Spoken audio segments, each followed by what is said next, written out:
From Tampa Bay streaming news leader, this is ABC Action News. I'm Dee O'Reilly. We'll check in with Greg D in just a moment for a look at your forecast. But right now, here are your ABC Action News headlines. This morning, relatives of a Lithia family are rallying around a young mother and her 3-year-old after a tragic fire at their home. Her husband and 2 of their children, a 5-year-old and 14-month-old, died in that fire. First responders say the family was taking a nap when the flames broke out. Investigators are still trying to determine what caused the fire. Extended family members are in the process of setting up a GoFundMe account for Veronica Bermudez and her 3-year-old son, Elijah. We will keep you up to date. Teachers across Hillsborough County could be eligible for raises if the school board votes to approve them. After months of back and forth, the school board and the Hillsborough Classroom Teachers Association have reached a tentative agreement on a salary proposal. It includes all eligible instructional staff and employees receiving a 1-level increase on their salary schedules. The pay will be retroactive to July 1st of 2022, and employees with advanced degrees get additional compensation.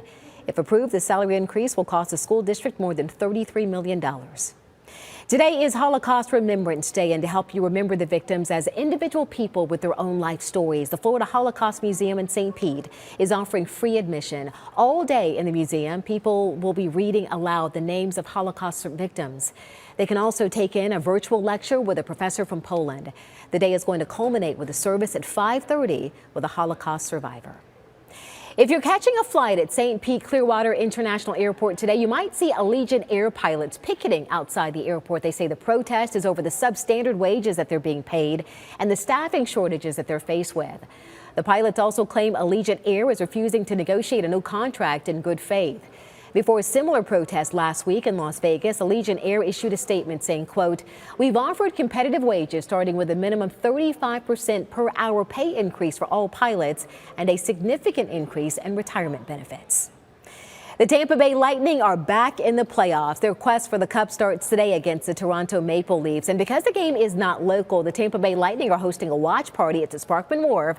They want you to get in on the excitement with other fans. The puck drops at 7:30. That means the party gets started at Sparkman Wharf at 6:30. There's limited capacity. Lawn chairs and other outdoor furniture, they're all prohibited, but blankets are encouraged. Greg D, you say they're really going to need them if they go out there tonight. I think so, dear. Not at the beginning. I think the first period looks fine, but by the second and third period, I'll show you that temperature is going to be dropping pretty fast. Into the 80s we go this afternoon, low to mid 80s out there. The air is going to be dry throughout the day with a nice breeze at about 5 to 10 miles an hour. No rain expected. As far as that watch party for this evening, if you are heading out to Sparkman Wharf, like I said, around puck drop will probably still be close to 80 degrees, so it'll feel summer-like. But by 9, 10 o'clock, we're talking about that temperature falling a good 10 to 15 degrees. It'll likely be in the upper 60s as you're leaving downtown Tampa, and that's pretty cool. So blankets, sweatshirt, not a bad idea if you're heading out there. If you are heading out there, check out my Twitter feed at Greg D Weather. I'll be posting weather updates throughout the day. Dia? All right, thank you, Greg. You can now get news 24 hours a day on ABC Action News Plus. Just download the ABC Action News app on Roku, Amazon Fire TV, Android TV, and Apple TV.